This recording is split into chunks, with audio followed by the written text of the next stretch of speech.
Bienvenue à tous, nouvelle vidéo sponsoring. Donc c'est la marque Sanfu qui m'a envoyé une batterie de 100 ampères, une LiFePO 4. Et on va déballer ça ensemble. Elle a une petite particularité, ce qui explique aussi son prix, je vous en parlerai plus tard dans la vidéo. Bon, la météo est pas avec nous, j'espère que le son ça ira. Alors on va déballer cette batterie. Donc Sanfu, c'est une marque que personne connaît. Limite on dirait qu'on s'en foutrait, mais elle est un peu trop facile, donc je ne la ferai pas. Hop. Voyons voir ça. Un manuel d'utilisation. Alors, les données techniques, qu'est-ce que ça dit? Parce que c'est quand même le plus intéressant. Donc 1280 Wh, carte de système de gestion, le BMS 100 ampères, courant de charge, décharge continu max 100 ampères, c'est beaucoup. Courant de charge recommandé 20 ampères. Et courant de décharge maximum pendant 5 secondes 200 ampères. Hop, on va la sortir. Hop. Hop là. Voilà. Il n'y a plus rien. Sinon, les protections. Tac. Tup, tup. Alors, une des spécificités que je vous ai parlé au début de la vidéo, c'est que y a un BMS, bien sûr, heureusement, mais il n'y a pas de contrôleur, c'est-à-dire que vous ne savez pas quelle est la tension de la batterie dessus, ce qui explique aussi son prix. Donc il faut bien penser à trouver un système pour pouvoir lire cette tension. Il existe des trucs sur Amazon pas trop chers, il existe des trucs Victron plus haut de gamme bien plus chers. Suivant votre budget, votre installation, à voir ce qui correspond pour vous. Petit aparté, on parlera de mon schéma électrique pour intégrer cette batterie parce que je vais vraiment l'intégrer. Je ne vais pas juste faire un test et puis la vendre. Donc je vais l'intégrer, ça implique de gros changements car je ne vais pas juste remplacer une batterie par une autre. Je vais l'utiliser, mais vous verrez tout ça dans les détails quand je vous montrerai le schéma. Pour le tester, malheureusement, je ne vais pas pouvoir le tester avec la partie électrique montée, tout simplement parce que ça prendra du temps de refaire l'électricité du camping-car. Et du coup, je vais décider de vous le tester avec un convertisseur 12220 qui est ici, celui de mon camping-car, avec mon Thermomix, qui est du coup mon appareil de test que vous reconnaissez peut-être déjà. Et on va brancher tout ça. Le convertisseur Vevor 2000 watts. Qui va être branché sur la Sanfu. Alors ce qu'il faut faire attention, c'est qu'ici il n'y a pas du coup de contrôleur pour couper la batterie, c'est-à-dire c'est comme une batterie au plomb. Il y aura toujours une tension au niveau des bornes. Donc là, tac.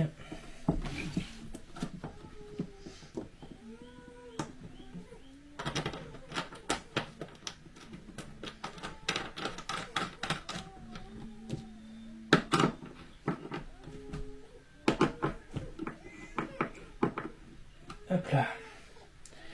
Bon, ça c'est fait.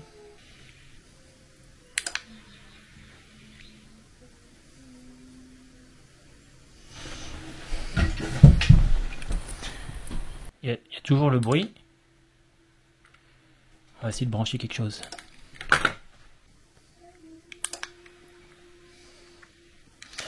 Donc là c'est allumé. J'ai appuyé sur le petit A.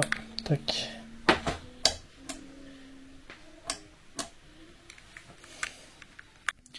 Merde, ça ne marche plus, j'ai l'impression que mon convertisseur Vevor est mort. Fichier. J'ai sorti la Ultimatron, donc ça c'est notre batterie d'origine entre guillemets du camping-car. J'ai branché la Vevor dessus pour voir si ça fait le même souci. Donc la grande différence c'est que l'Ultimatron elle a son application. Tac, 42%.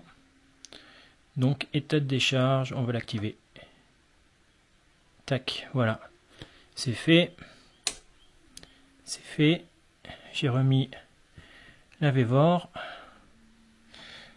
on va bien appuyer sur A, Tac. Et ça fonctionne toujours pas. Bon, ben, je crois que mon convertisseur est mort alors qu'il fonctionnait très bien quand je suis sorti du camping-car. Bon. Bon, là je suis emmerdé du coup parce que si le convertisseur est mort, je sais pas comment faire le test de la batterie s'en fout.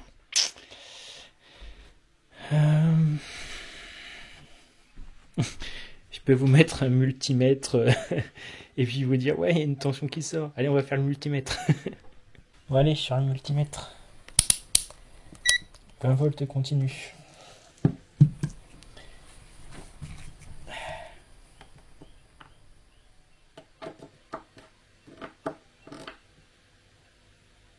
Hein?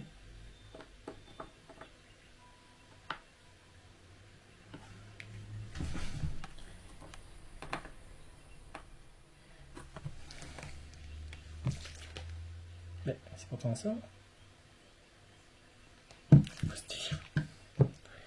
C'est pas ma journée aujourd'hui.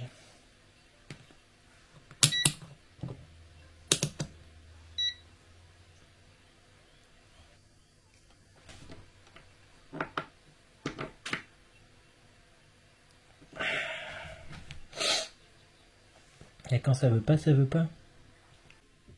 Bon, là je l'ai mis sur la continuité, donc normalement quand je touche là, ça va faire bip bip.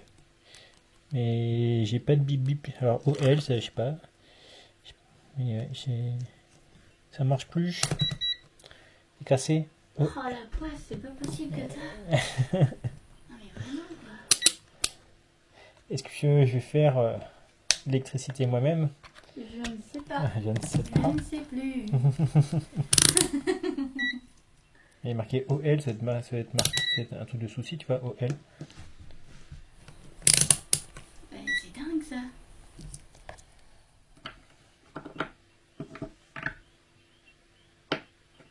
Non, mais écoute, je sais pas. Faut trouver l'autre. Non, ça me sert à rien. Je vais voir si ça sort. C'est que sur le 220. Ça pourrait être utile ici, tu vois, mais c'est tout. Mais comme je sais que ça sort pas, vu que si l'électricité fonctionnerait. Et juste à l'approche comme ça. Ben, Ah oui.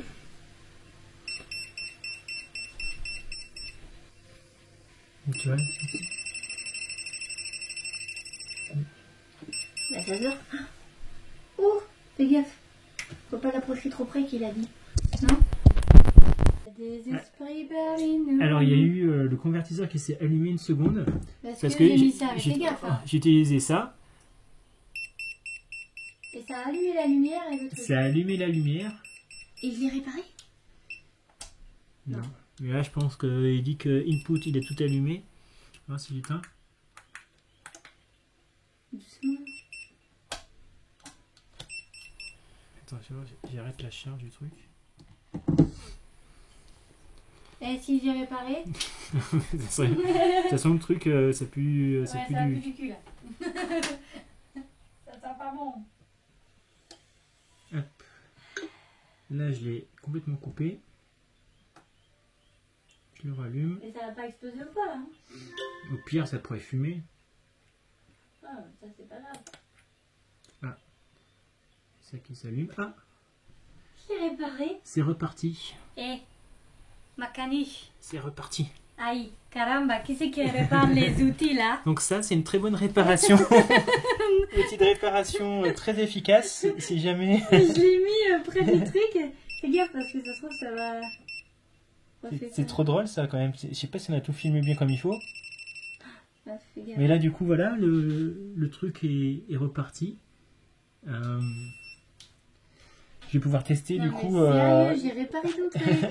Mais non, c'est juste je suis douée, c'est tout. Mais oui, mais comment tu peux... Je suis magnétiseuse. Oui, mais Ah, pourquoi, c'est peut-être ça. pourquoi Dieu t'a donné autant de pouvoir à toi? Mais Belle comme tout. tout le monde est magnétiseur, magnétiseuse, c'est juste qu'il faut ça s'entraîner. Non mais j'ai réparé un truc, hein. Oui, dis-moi. Parce que j'ai pensé à ce truc. C'est aucune Tu logique. pensé toi? Ça a Est-ce aucune que tu logique. y repensé, toi? C'est aucune logique. Mais c'était pour voir si ça sortait. Il n'y a pas de logique. Et je sais pas comment j'ai réparé ça. Mais il n'y a aucune logique. Eh ben au moins tu peux faire ton test. Ouais. Bon là en rebranchant la s'en fout. et ben j'ai fait un petit arc électrique comme sur une batterie au plomb, quoi. Donc faut plaquer et pas avoir peur. Je rallume.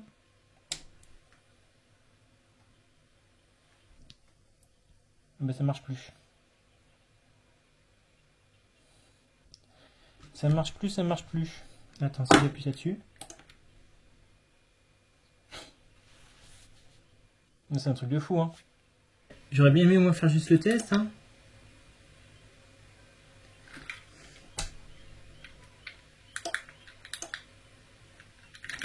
Bon, on va réessayer avec ça.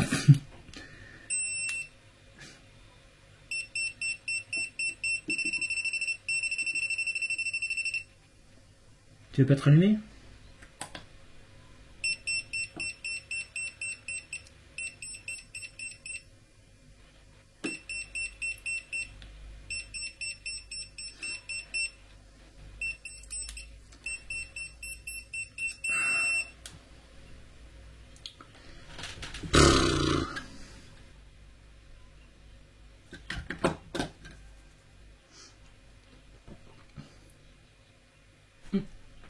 Il se rallume? Il vient de s'allumer, l'amour. Tout seul. Oh putain.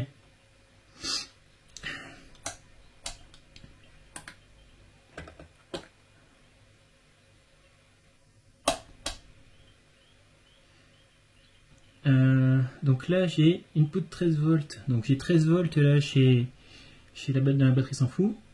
Mais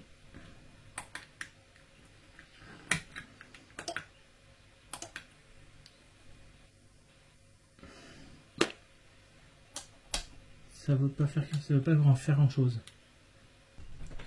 Ouais, donc j'ai bien testé la lampe, hein, elle fonctionne. Ah, on a quelque chose.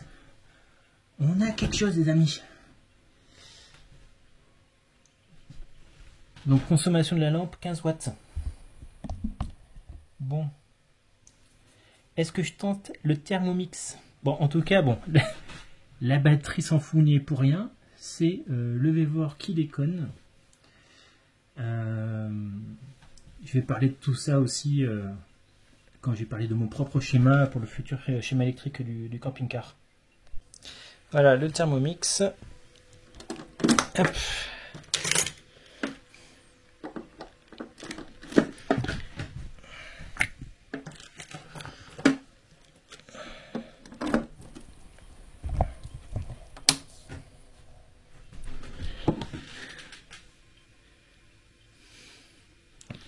Ça s'allume. Donc là on va faire le truc qui manie le plus le Thermomix, c'est-à-dire en termes électriques, hein, je parle, c'est chauffer l'eau. Allez, c'est parti. Là, 780 watts, 1148. Et ça redescend. Ça fonctionne comme ça avec le Thermomix. Ça fait des pics et ça redescend en termes de puissance. Donc là, c'est le test ultime, hein, parce qu'en termes de puissance, on peut pas aller beaucoup. Je pense qu'on dépasse déjà les 100 ampères pour la LiFePO, ce qui n'est pas forcément recommandé. Mais comme ça va être configuré comme ça dans le camping-car, pas avec ce convertisseur du coup, mais ça va être configuré comme ça, ça va être le test. Si le BMS se met en sécurité, etc., on va laisser chauffer l'eau tranquillou. Et on va voir ce que ça donne. N'oublions pas que on n'a pas de contrôleur de puissance, donc toutes les indications vont être données à partir de là. Donc là, quand ça consomme pas trop, on est à 260 watts, et là, boum, chute de tension quand on commence les 1000 watts. La Vevor tient le coup, je sais pas par quel miracle. Ça chauffe. Bon, malgré ce qu'on lui met dans le bide là, elle s'en fout. Ça fonctionne, hein. Donc là on est à 55 degrés. Ça fait 3 minutes 20-30 qu'on tourne.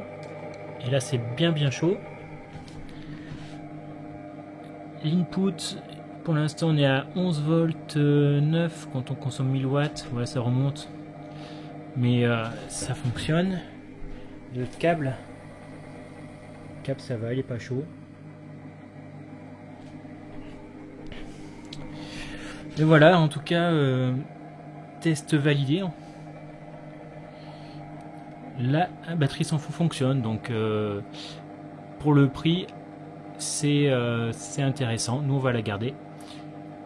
Sauf ce punaise de convertisseur de ces morts là. Et aussi, ce qui manque à cette batterie sans fou, c'est un petit contrôleur sur téléphone portable, une petite application. Et là, ce serait au top pour le prix. Voilà, on va dépasser les 10 minutes. Et l'eau bout, sans souci. Je sais pas si ça se voit à la caméra, mais l'eau est à 95 degrés. Donc voilà, 10 minutes. Et on est toujours sur la sans fou. On va l'arrêter. Hop, stop.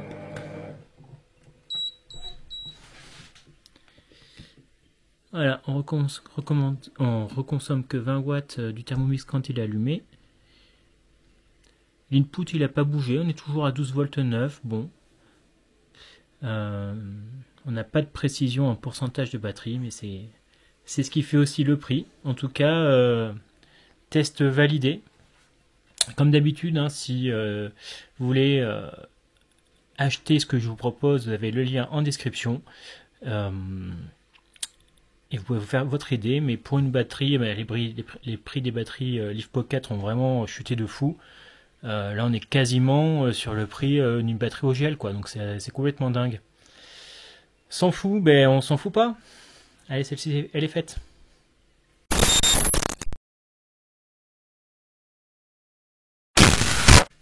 Après ce test épique, je vais vous présenter le schéma que j'ai fait pour le camping-car pour intégrer justement cette deuxième batterie et avoir du coup plus de capacité. Mais du coup, j'intègre une batterie qui est complètement différente d'un point de vue technologique. Enfin, c'est la même technologie, mais c'est pas la même marque. Donc du coup, on peut pas savoir trop comment elles sont montées. Donc il faut vraiment qu'elles soient séparées. On peut pas les mettre en série ou en parallèle. Et pour ça, j'ai trouvé une solution. D'ailleurs, j'ai eu un coup de main d'un site web spécialisé dans le solaire, dont le solaire est dans le titre. Et je suis en train de discuter avec eux justement pour voir s'ils veulent faire un sponsoring avec moi, ce qui n'est pas gagné.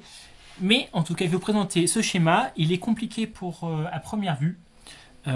Pour ceux qui s'y connaissent, ça pourrait le faire. Il y avait pas mal de fusibles, donc les fusibles ça rajoute un peu de complexité visuelle, mais c'est pas non plus trop fou. Je vais vous présenter tout ça tout de suite. Allez, c'est parti. Voilà donc le schéma. Alors, on va partir du début de l'électricité, de comment elle est créée, et ensuite on va aller vers la fin. Donc ça commence ici. Donc l'alternateur donne à la batterie moteur un 12 volts. Le plus sont en vert. Donc le vert, le positif passe par un fusible 75 ampères, passe par un Orion XS donc de Victron qui charge à 50 ampères. Du coup, tac, on suit deuxième fusible 50 ampères et on arrive sur un rectangle qui s'appelle Unimos Unitech. En fait, c'est un petit boîtier qui va pouvoir gérer l'entrée de tension pour deux batteries différentes. Il y a des modèles aussi pour 3 batteries. Donc si on suit ici, vous avez batterie 1 ici, et batterie 2 ici, et batterie 1 là. Donc la batterie 1 est reliée par un porte fusible à l'Unimos Unitech, et la batterie 2 est juste reliée par un fusible simple à l'Unimos Unitech. Au niveau de l'Unimos Unitech, c'est vraiment le cœur en fait du système. Donc on a l'entrée qui vient de l'Orion XS, donc c'est un chargeur via l'alternateur. Et deuxième partie, c'est le panneau solaire 350 watts, donc qui passe par un fusible 16 ampères, le MPPT Victron 130, Unimos Unitech. L'Orion XS et le MPPT sont reliés à la même borne dans l'Unimos Unitech. Donc, deuxième point important, c'est ce porte-fusible. Donc le méga, c'est la référence pour Victron. Donc vous avez j'ai 3 câbles 12 volts qui sont prévus pour le camping-car. Donc il y a les lumières, il y a le chauffage, chauffe-eau, il y a d'autres choses, je ne sais plus. Enfin en tout cas j'ai trois arrivées en positif qui vont être branchées sur ce porte-fusible. Et celui-même, ce porte-fusible va être alimenté à la fois, enfin, va être alimenté par la batterie 1, qui sera l'ultimatron, et du coup par l'Unimos Unitech quand il y aura une tension qui va arriver soit du panneau solaire, soit de l'alternateur. Bon, je vous ai prévenu, c'est pas simple. Ici, je vais rajouter un coupe-circuit parce que l'Unimos Unitech a un maximum de 80 ampères et l'Orion charge à 50 ampères et le panneau charge à 30 ampères, donc je suis vraiment limite. Donc je vais peut-être mettre un coupe-circuit 3 voies ici.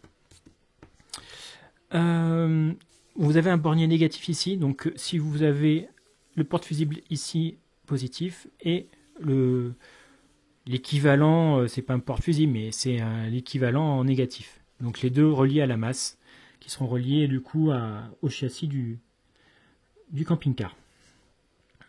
Donc la batterie 2, donc de l'Unimos Unitech, un fusible de 75 ampères, la batterie 2, et cette batterie 2 va être reliée évidemment au bornier moins, mais va être reliée aussi à un convertisseur 12-220 volts.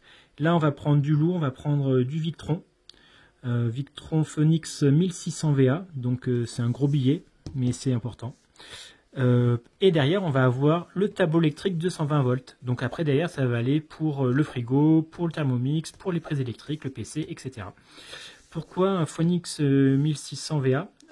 C'est tout simplement parce qu'il a un mode économique, c'est-à-dire que nous, le gros problème qu'on avait avant, c'est que le frigo avait besoin d'être branché tout le temps pour avoir de temps en temps de l'énergie, et du coup notre convertisseur consommait beaucoup d'énergie, et ça faisait vider notre batterie. Donc voilà, gros souci. Ça va, vous suivez? Pas facile, hein. Je répète, donc il y a deux sources d'énergie, le panneau solaire, l'alternateur. L'alternateur, lui, va gérer évidemment la batterie moteur et on arrive à l'Unimos Unitech. L'Unimos Unitech va donner l'énergie à deux batteries, batterie 1, batterie 2. La batterie 2 va être spécialisée pour le convertisseur 12-220 Phoenix 1600 VA. Et la batterie 1, elle, va être connectée uniquement sur du 12 volts. Donc dès que j'ai besoin du 12 volts, je me prends là-dessus. Dès que j'ai besoin de 220 volts, je serai là-dessus. Voilà, bah écoutez... pour ceux que ça intéresse, je vais prendre en photo pour que ce soit peut-être de meilleure qualité. Et vous pourrez potasser pour tout ça et me dire ce que vous en pensez. Grosso modo, là, on est sur un billet de plus de à peu près 1500 € sans compter les câbles, que j'ai pas encore calculé. Le convertisseur coûte 600 €, l'Unimos 150, ça 350. Ça va vite. Les fusibles, ça coûte une blinde. Donc ouais, voilà. Mais bon, pour avoir quelque chose de qualité et de fiable, je pense que il faudra mettre ce prix-là.